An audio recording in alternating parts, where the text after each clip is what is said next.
Bismillahirrahmanirrahim. Assalamualaikum warahmatullahi wabarakatuh. Alhamdulillahi wassalatu wassalamu ala rasulillahi wa ala alihi wa sahbihi wa mawalah wa ba'd. Bapak-bapak, ibu-ibu, jemaah kaum muslimin wal muslimat rahimani wa rahimakumullah. Malam hari ini kembali kita bersyukur, kembali kita memuji kepada Allah Subhanahu wa taala. Karena malam hari ini kita pun kembali diberikan karunia, diberikan anugerah dari Allah Subhanahu wa taala. Termasuk karunia anugerah yang patut kita syukuri bersama.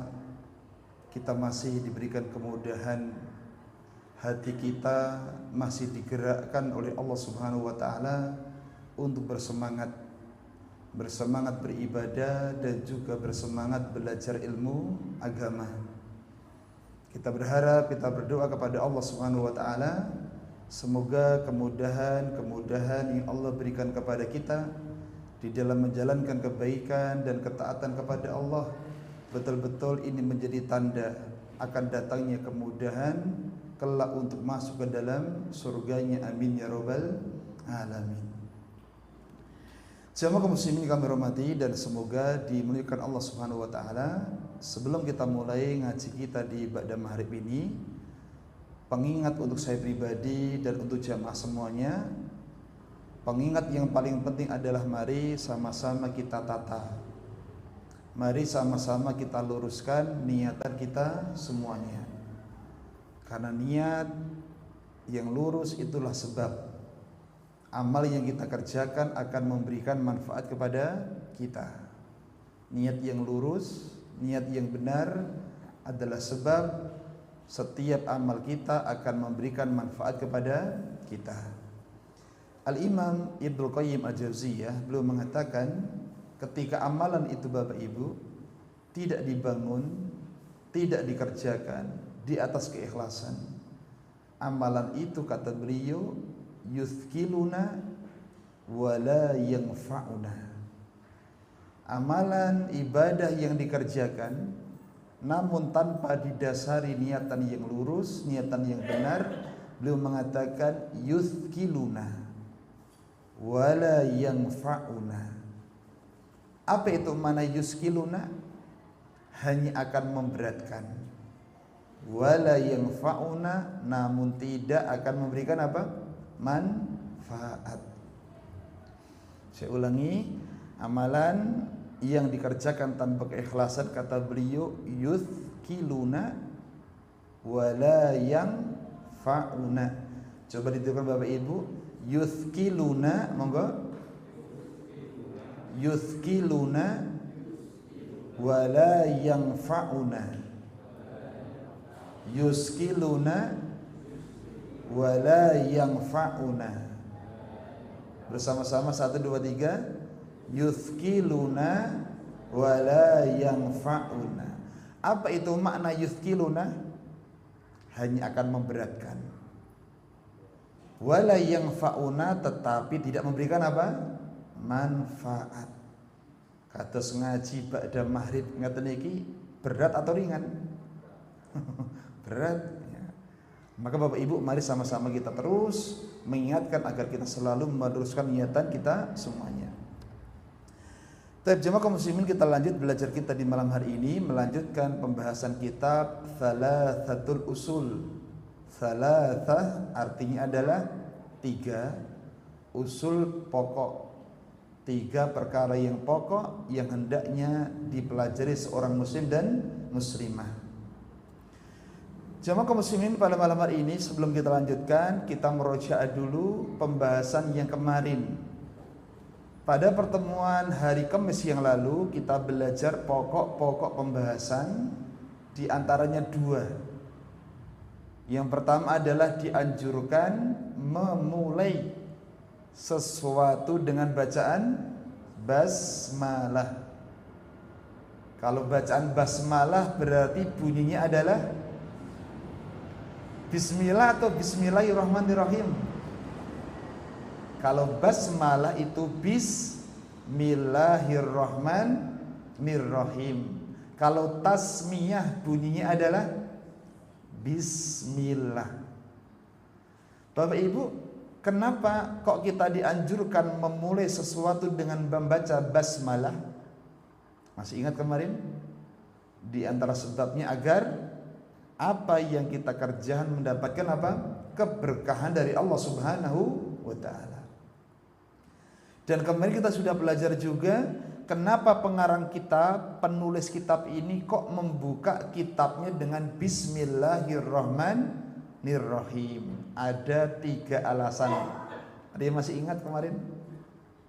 Alasan yang pertama apa? Mencontoh apa? Mencontoh Al-Quran. Semua Al-Quran dibuka dengan basmalah kecuali satu surat. Surat apa? At-Taubah atau nama lainnya Al-Baro'ah. Kemudian sebab yang kedua, kenapa penulis buku membuka dengan Bismillahirrahmanirrahim? Sebab yang kedua apa? Karena menyontoh Rasulullah sallallahu alaihi wasallam ketika menulis apa? Surat.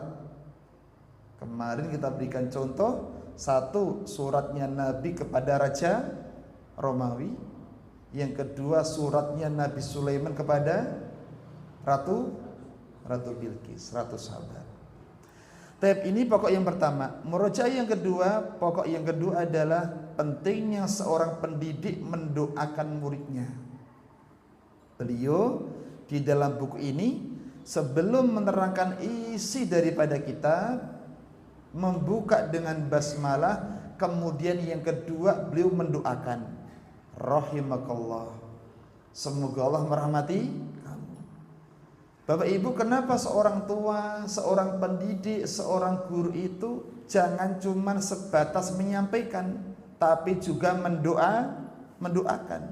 Kenapa?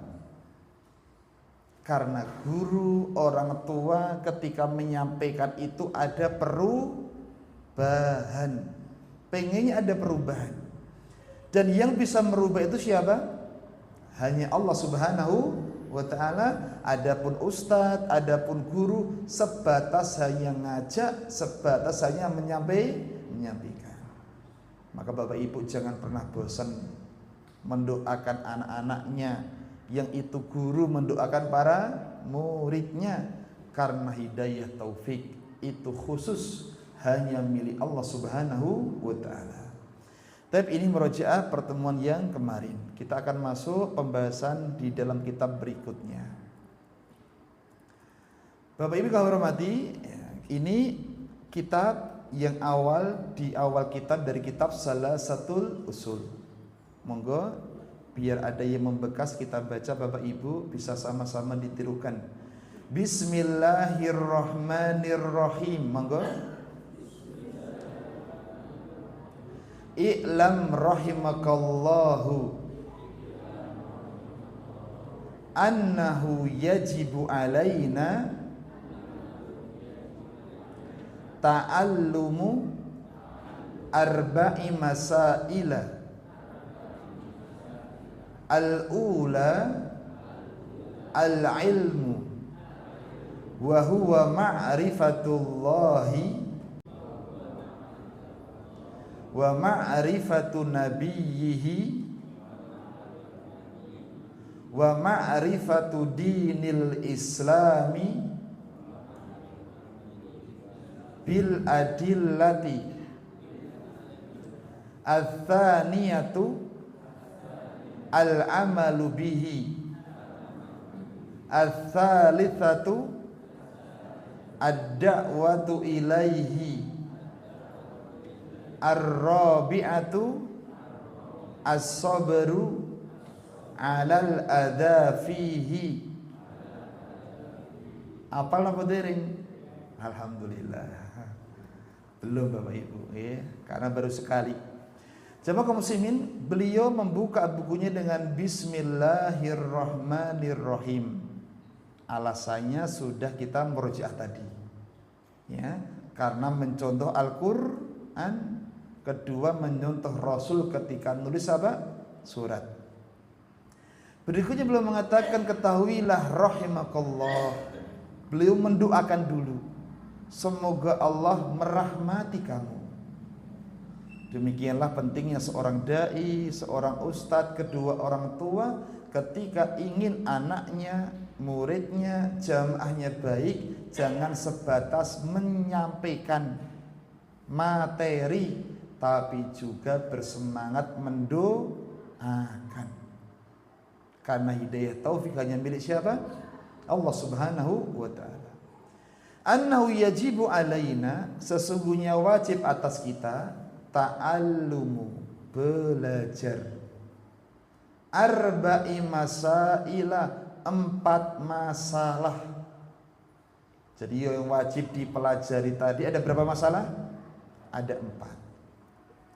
Yang pertama al-ula, yang pertama adalah al-ilmu. Yang pertama adalah ilmu. Ilmu yang dimaksud bukan ilmu matematika, bukan pula ilmu yang lainnya, tapi kata beliau, ilmu yang wajib kita pelajari pertama kali adalah ma'rifatullah. Apa ma'rifatullah? Mengenal Allah Subhanahu wa ta'ala. Yang kedua wa ma'rifatu nabiyhi, mengenal nabinya, Nabi Muhammad sallallahu alaihi wasallam. Yang ketiga ma'rifatu dinil Islam, mengenal agama Islam, bil adillah, dengan dalilnya. Bapak Ibu, jadi inilah ilmu yang pertama wajib kita pelajari. Ada berapa tadi? 3. 1, mengenal Allah. Kedua, mengenal Nabi. Ketiga, mengenal agama Islam. Ats-tsaniyatu, yang kedua, al-amalu, beramal. Yang ketiga, ats-tsalisatu ad-da'watu ilaihi, berdakwah. Ar-rabi'atu, yang keempat, as-sabru 'alal adza fihi, bersabar menerima adza, menerima gangguan. Bapak Ibu, dari isi kitab ini kita rangkumkan. Malam ini kita akan belajar 4 perkara penyebab keberuntungan. 4 perkara penyebab apa? Keberuntungan. Yang pertama adalah belajar. Yang kedua, mengamalkan. Yang ketiga, berdakwah. Yang keempat, bersabar. Siapa yang mau mengerjakan 4 perkara ini, dia pasti menjadi orang yang beruntung. Diulangi Bapak Ibu, 4 perkara penyebab keberuntungan. 1, apa? Belajar. Yang kedua, mengamalkan ilmunya. Yang ketiga, berdakwah. Yang keempat, bersabar. Bapak Ibu, pertanyaan. Dari 4 perkara ini, kenapa kok dimulai yang paling pertama ilmu dulu? Bukan amal, bukan dakwah, bukan sabar. Kok ilmu dulu? Kata para ulama, karena ilmu itu termasuk yang paling mulia, yang paling penting dari sekian perkara di bawahnya. Demikian kata para ulama, kenapa yang pertama kali dimulai dengan ilmu? Karena ilmu itu sesuatu yang paling apa? Penting, yang paling pokok. Bapak Ibu, mungkinkah kita bisa beramal tanpa ilmu? Tidak mungkin. Mungkinkah kita bisa berdakwah tanpa ilmu? Tidak bisa. Mungkinkah kita bisa bersabar tanpa ilmu? Juga tidak bisa. Maka ilmu diletakkan di nomor berapa? 1. Bapak Ibu, maka termasuk doa yang disunahkan Nabi dibaca di waktu pagi. Isinya meminta 3 perkara. Doanya bagaimana? Allahumma inni as'aluka ilman nafi'an wa rizqan thayyiban wa amalan Dari doa ini yang diminta 3 perkara. Dimulai dari yang pertama adalah minta apa? Ilmu. Yang kedua rezeki. Yang ketiga amalan supaya diterima. Muncul pertanyaan, kenapa dalam doa ini kok yang pertama diminta adalah ilmu, bukan rezeki, bukan supaya amal diterima? Alasannya sama, karena ilmu itu sesuatu yang paling penting. Mungkinkah Bapak Ibu orang itu dapat rezeki yang baik tanpa ilmu? Susah. Mungkinkah amal kita diterima tanpa ilmu? Susah. Berarti Bapak Ibu, sebelum kita mencari rezeki, sebelum kita beramal, maka yang paling pertama adalah belajar, mencari ilmu terlebih dahulu. Baik, jamaah kaum muslimin, kita akan bahas satu persatu insyaallah taala. Yang pertama, belajar ilmu agama. Bapak Ibu, kenapa kok kita harus ngaji? Kenapa kok kita harus ngaji? Ada beberapa sebab. Sebab yang pertama yang menjelaskan kenapa kita harus ngaji, yang pertama adalah karena dengan ilmu itu akan menjadikan kita termasuk orang yang diinginkan kebaikan oleh Allah. Tanda-tanda Bapak Ibu, nek kita ini diinginkan kebaikan oleh Allah, kita ini digawe enteng ngaji. Ngaji niku enteng. Bolos pengajian niku abot. Bapak Ibu kuwalik napa mboten? Bapak Ibu sing enteng sing bolosin apa sing pengajian nih? Yo kadang enteng bolose, kadang enteng napa? Pengajian. Dan tidak setiap manusia hatinya dibikin ringan pengajian. Bapak Ibu, maka bersyukurlah. Siapa yang saat ini Allah jadikan kita orang-orang kalau ngaji itu enteng. Saya punya beberapa teman Bapak Ibu, di mana ada majelis ilmu, orang itu mesti ada. Masya Allah ya. Entah di wilayahnya, entah di luar wilayahnya, dia selalu hadir. Ini orang-orang yang istimewa. Secara dunia mungkin dia pas-pasan, ya, gajinya mungkin apa pas-pasan, tapi dia termasuk orang yang sangat istimewa karena dia diringankan Allah dalam belajar ilmu agama. Bapak Ibu, maka bersyukurlah siapa yang hatinya diringankan Allah untuk tindak pengajian. Rasulullah SAW bersabda, man yuridillahu bi khairan yufaqqihu fid din. Kata Nabi SAW, man dalam bahasa Arab, Bapak Ibu, man itu artinya siapapun, umum. Laki masuk, perempuan masuk, kaya miskin masuk. Siapapun itu, lagi perempuan, kaya miskin, tua muda, yuridillahu bi khairan, yang mau diinginkan kebaikan oleh Allah, maka tandanya yufaqihu fiddin, dia akan dimudahkan memahami ilmu agama. Bapak Ibu, ini ada tulisan yang warna merah, bacanya apa? Khairan. Di sini tidak ada alif lamnya. Tulisannya bukan al khaira, tapi tulisannya khairan. Dan jangan lupa jemaah, Nabi itu kalau menulis hadis, ya, atau Nabi itu kalau membawakan hadis tidak asal membawakan, pasti ada hikmahnya. Dan salah satu hikmah kenapa di sini tidak ada alif lamnya, karena khairan, kebaikan di sini maknanya adalah umum, kebaikan dimanapun berada, di dunianya, ketika mau meninggal dunia, ketika di alam kuburnya, ketika melewati jembatan yang di bawahnya ada apa? Neraka.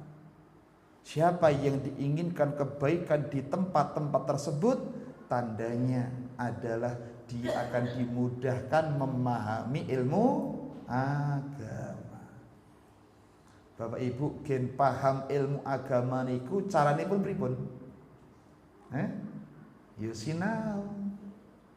Al ilmu bita'allum, ilmu itu dengan belajar. Jangan nyontoh sebagian kaum muslimin.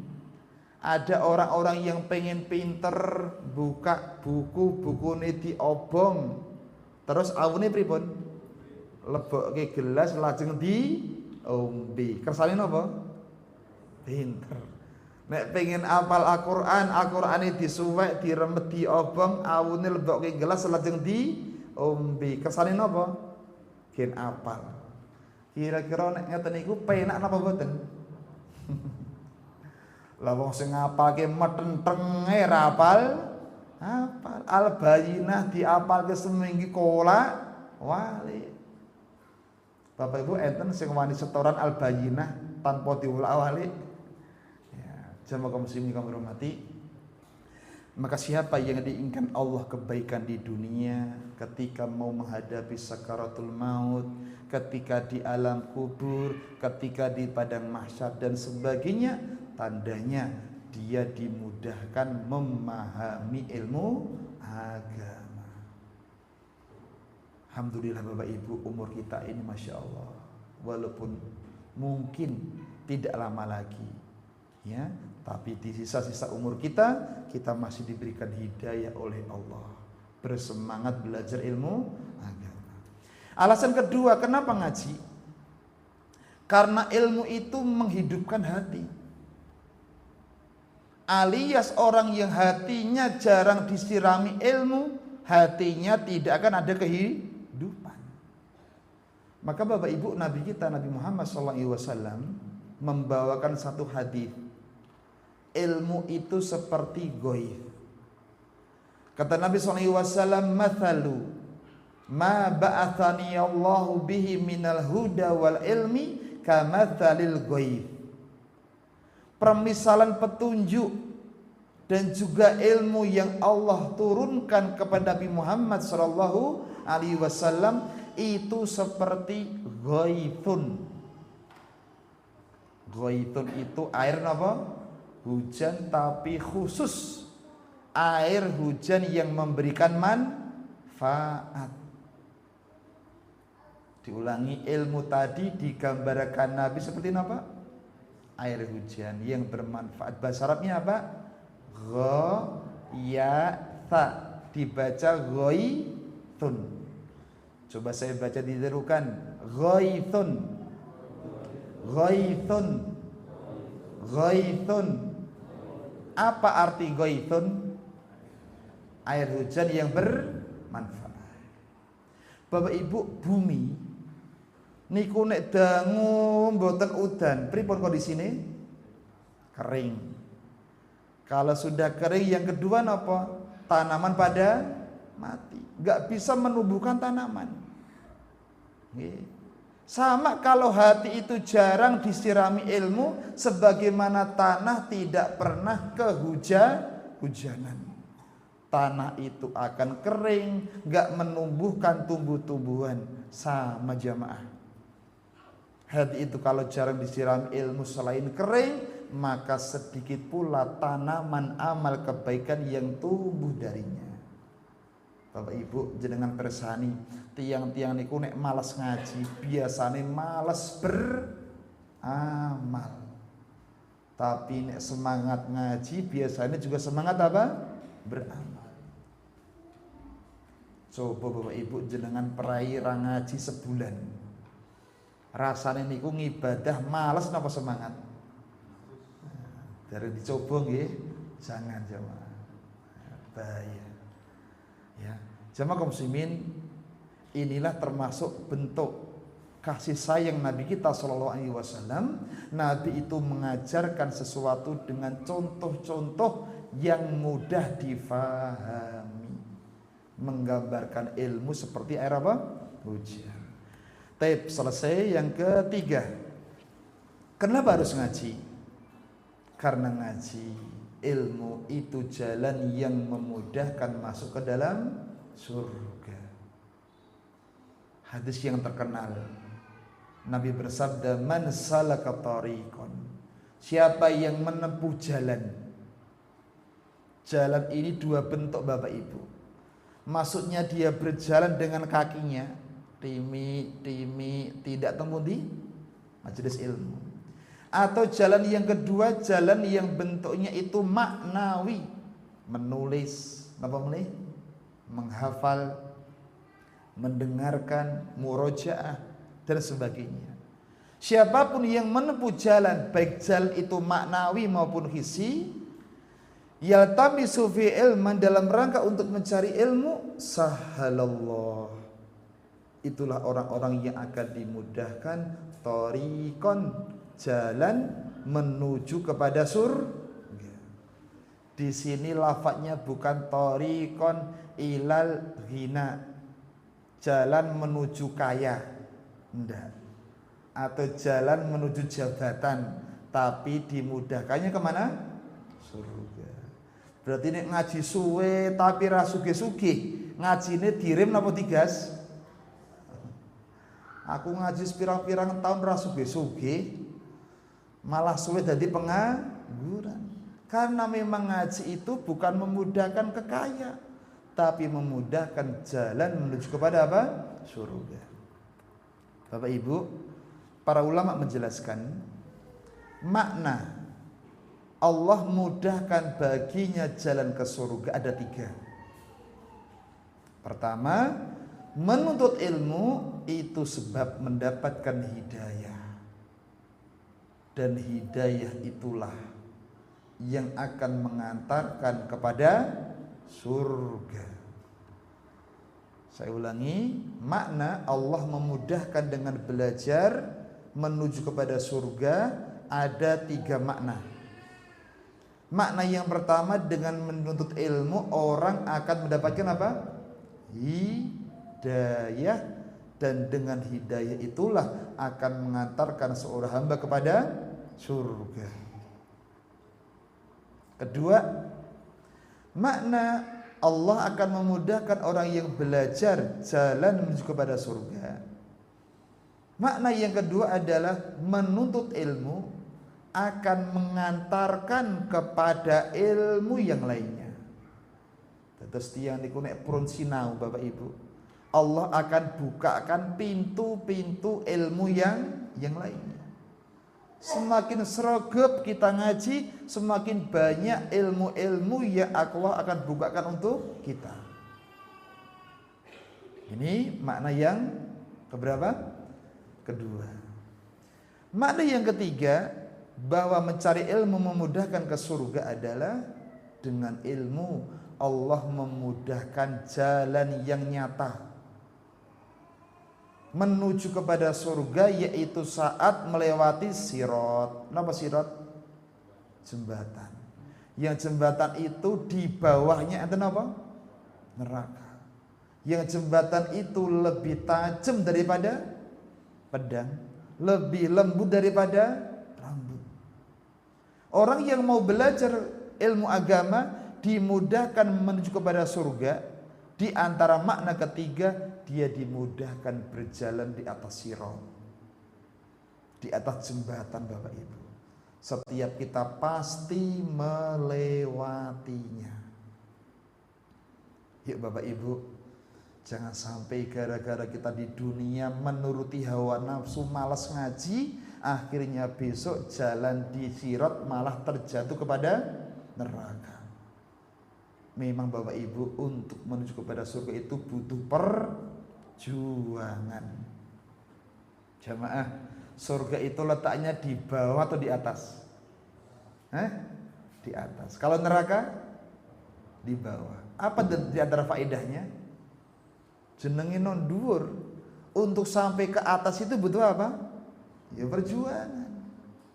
Nek nang ngisor glundung apa? Sampai. Maka siapa yang bersungguh-sungguh untuk belajar ilmu agama, insya Allah dia akan dimudahkan melewati sirat. Ya, sebagaimana sabda Nabi SAW tadi, tanda orang itu diinginkan kebaikan Di antaranya ketika melewati sirat, maka tandanya dimudahkan belajar ilmu agama. Masya Allah, ini kita sing sinau tua-tua kabeh nih. Sing enom luwih sithik daripada sing tua. Syukur Bapak Ibu, menawi semakin sepuh, semakin tua, kita dibikin enteng dalam berbuat kebaikan. Itu tanda kebaikan atau tanda keburukan? Tanda kebaikan. Ya. Selesai makna, Allah akan memudahkan orang yang mencari ilmu menuju jalan kepada surga. Ada berapa makna tadi? Ada 3. Lanjut. Yang kedua, di antara perkara yang akan membuat orang beruntung, selain pertama adalah ilmu, yang kedua adalah mengamalkan. Bapak Ibu, kenapa orang setelah belajar harus mau mengamalkan? Ada beberapa sebab. Sebab yang pertama, orang yang sudah ngaji kenapa harus mengamalkan ilmunya? Sebab yang pertama, karena orang itu selama belum mengamalkan masih disebut orang yang bodoh. Orang itu kalau belum mengamalkan ilmunya, walaupun ilmunya sudah segini Bapak Ibu, catatannya sudah selemari, selama belum diamalkan dia pinter apa bodoh? Masih dianggap bodoh. Sebaliknya orang yang pinter itu walaupun ilmunya dikit, namun dia mau mengamalkan. Itulah orang yang pintar. Disebutkan seorang sahabat namanya Fudail bin Iyad. Fudail bin Iyad dulu seorang apa? Perampok. Dapat hidayah. Jenengi perampok niku saya apa mboten saya? Tapi Masya Allah, dari kisah Fudail bin Iyad ini Bapak Ibu, apa pelajarannya? Jangan pernah berhenti untuk mendoakan kebaikan. Sejelek apapun manusia, kalau Allah sudah berkehendak, tidak ada satupun yang mampu menghalanginya. Doakan. Perampok saja bisa jadi sahabat yang terkenal, ya, apalagi kalau dia bukan perampok. Kata Fudail bin Iyad rahimahullah ta'ala, beliau mengatakan, la yazalul alimu jahilan. Orang yang berilmu itu masih tetap la yazal, masih selalu dianggap jahil, dianggap bodoh, bima alima, dengan apa yang sudah diilmui, hatta ya'mala, sampai dia mengamalkan. Saya ulangi, beliau mengatakan la yazal, orang yang alim, orang yang berilmu itu selalu dianggap bodoh dengan apa yang sudah diilmui, sampai kapan? Ya'mal, sampai dia mengamalkan. Faida amila, kata beliau, kalau sudah mengamalkan, kana aliman, maka itulah yang dianggap orang yang berilmu. Berarti ustadz sama jamaah lebih berilmu mana? Halo? Ustadz sama jamaah lebih berilmu mana? Ya belum tentu. Kuncinya bukan ustadz, bukan jamaah, tapi apa? Mengamalkan. Kalau jamaahnya lebih semangat mengamalkan ilmu, maka jamaah itu lebih berilmu daripada ustadznya. Maka Bapak Ibu jangan tertipu dengan banyaknya ilmu, ya, karena hakikat orang itu dianggap berilmu kalau sudah mengamalkan. Ya Bapak Ibu, dikit-dikit ilmu yang sudah diketahui, dipelajari, diamalkan. Yang ringan-ringan itu apa? Doa memakai baju. Niki enteng napa abot, Pak? Bapak Ibu nate nganggo klambi napa mboten? Dungane pripun? Ya lali. Lali napa dereng hafal? Alhamdulillahilladzi kasani hada tauba wa razaqanihi min ghairi haulin minni wala quwwah. Sing dereng ngapal doa nganggo klambi mangguyu wonten? Kok guyu kabeh? Pak Bu, jenengan dadi muslim pun 7 tahun. Rambutnya putih-putih kabeh niku. Goh, semangat ditingkatkan. Tingkat keilmuannya, tingkat orang berilmunya dengan cara mengamalkan. Nek mboten apa rasa dihafalke. Pripun? Diwaca. Nggih, Bapak Ibu nek gadah kaca teng omah tulisi satu doa napa? Ngaca. Yang kedua doa memakai baju. Mboten saya maneman. Kalau ada beli stiker doa memakai baju, doa ngaca. Yang kedua, yang ketiga, orang yang mengamalkan ilmu itu tanda dia di atas hidayah. Bahkan mendapatkan 2 hidayah sekaligus. Di orang yang sudah berilmu kemudian mengamalkan, dia tandanya mendapatkan 2 hidayah. Hidayah irsyad yang berupa bimbingan, hidayah taufik yang berupa mengamalkan dan menerima kebenaran. Allah Subhanahu wa taala berfirman dalam surat apa ini Bapak Ibu?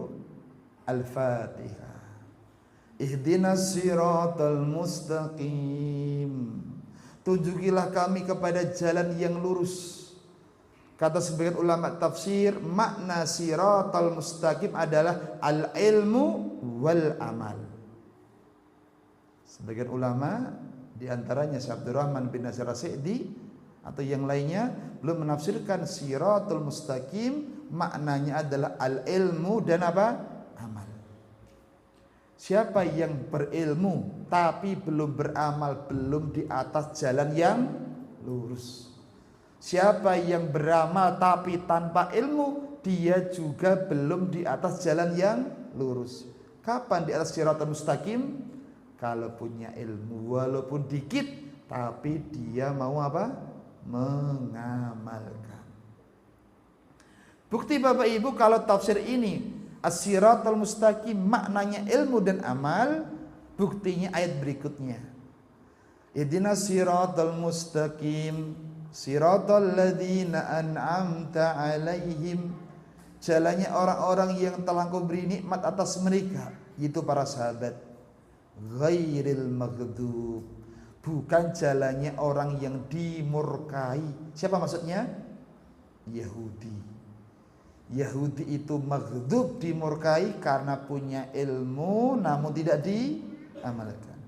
Waladzolin, bukan pula jalan orang yang tersesat. Siapa itu? Nasrani. Kenapa Nasrani disebut dolin? Beramal tapi tanpa ilmu. Maka siapa diri kita seorang muslim, walaupun kita muslim Bapak Ibu, kata para ulama, ketika punya ilmu enggak diamalkan, syabih, kita nyerupai Yahudi. Walaupun kita muslim ketika beramal tanpa ilmu, kita pun nyerupai Nasrani. Maka siapa yang pengen di atas jalan yang lurus, yuk kita punya ilmu dan berusaha untuk apa? Mengamalkan, agar kita mendapatkan 2 hidayah sekaligus. Hidayatul irsyad dan hidayah apa? Taufik. Sudah tuh Bapak Ibu? Sampun adzan? Dereng nggih? Baik. Nanti kita tunggu adzan di dekat sini ada adzan. Sekarang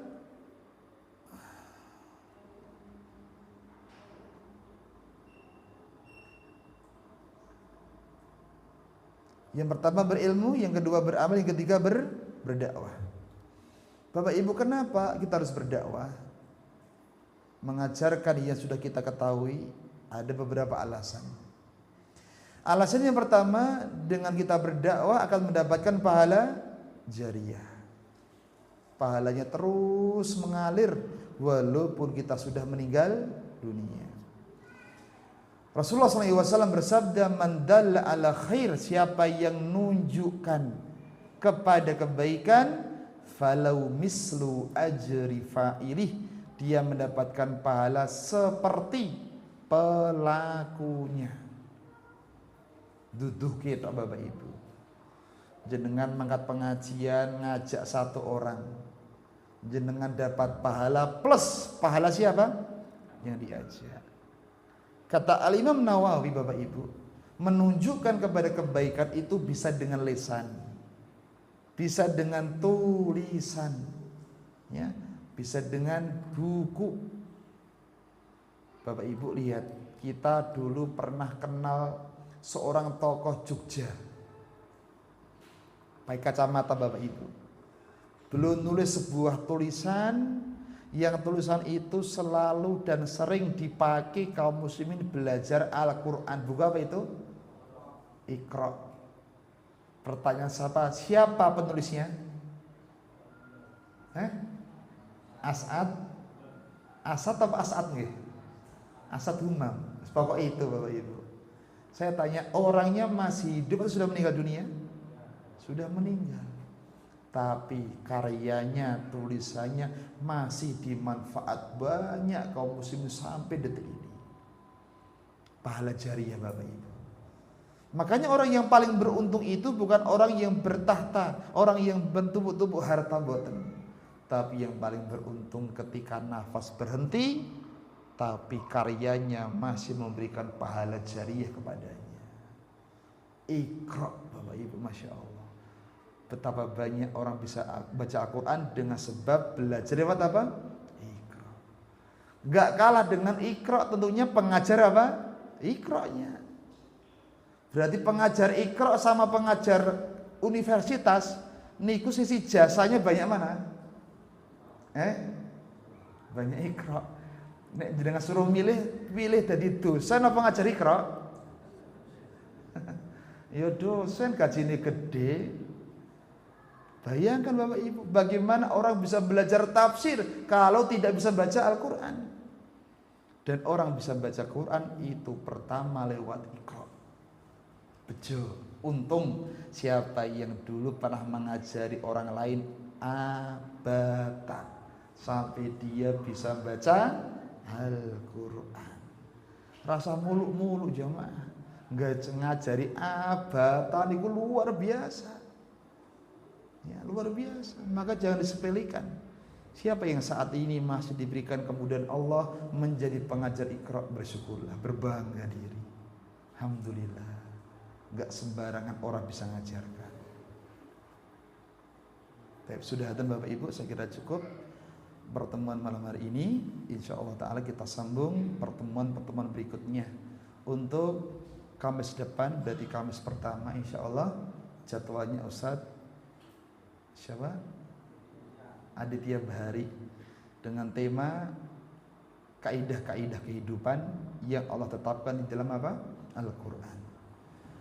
Dan mohon Bapak Ibu, di tempat ini juga ada kajian rutin setiap Selasa ba'da maghrib sampai isya dengan materi fikih ibadah. Monggo agar ibadah kita semakin benar dan lurus, kalau punya waktu longgar bisa sama-sama menghadiri dengan materi kitab Umdatul Ahkam dengan pengajar Ustadz Hasan siapa? Basri dari Pondok Bukhari. Selasa ba'da maghrib sampai isya. Demikian informasi, semoga bermanfaat, banyak khilafnya dimaafkan. Subhanakallahumma hamdika asyhadu an la ilaha illa anta astaghfiruka wa atubu ilaik. Assalamualaikum warahmatullahi wabarakatuh.